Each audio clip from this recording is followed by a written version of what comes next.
अगर आप कामयाब वालिदैन बनना चाहते हैं तो अपनी बच्चों की खूबियों को तलाश करें, उनके अंदर क्वालिटीज़ ढूंढें और फिर वो खूबियाँ उनको बताएं कि उनके अंदर क्या क्या खूबियाँ हैं, उनकी तारीफ़ करें। क्योंकि जब वालिदैन अपने बच्चों को उनकी खूबियों के बारे में बताते हैं तो बच्चे भी ज़्यादातर अपनी खूबियों के बारे में ही सोचते हैं। और हमारे दिमाग की ये खासियत है कि जिन चीज़ों के बारे में हम सोचते हैं, हमारा दिमाग भी फिर हमारी सोचों का मरकज़ ज़्यादातर उन्हीं चीज़ों को बनाना शुरू कर देता है, जिससे इंसान की शख्सियत पर बहुत मस्बत असर पड़ता है। सो वालिदैन की ये ज़िम्मेदारी है कि वो अपने बच्चों की खूबियों को इन्वेंट करें, क्वालिटीज़ को इन्वेंट करें और उन्हें बताएं, उनकी तारीफ़ करें, ताकि वो कॉन्फिडेंट हों, ताकि वो उनकी जो सेल्फ़ इस्टीम है वो अच्छी हो, वो अपने बारे में अच्छा सोचते हों।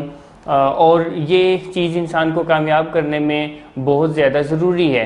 जब बच्चे अपनी खूबियों की बजाय ख़राबियों के बारे में सोचते हैं, अपनी जो बुराइयां हैं उनके बारे में सोचते हैं, तो दिमाग भी फिर ज़्यादातर उनको उनकी बुराइयां और ख़राबियां ही बताना शुरू कर देता है, जिससे बच्चों की जो शख्सियत है उसके ऊपर बहुत मनफी असर पड़ता है।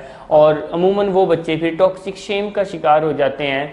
और टॉक्सिक शेम एक ऐसी ख़राबी है, एक ऐसी बीमारी है जो कि फिर बहुत सारी बीमारियों को पैदा करने का बायस बनती है, जो कि बहुत सारी बीमारियों को जन्म देती है।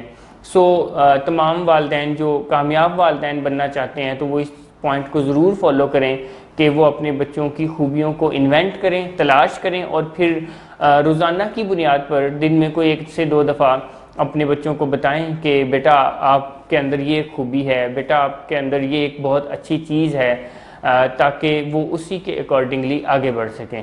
ओके, अल्लाह हाफ़िज़।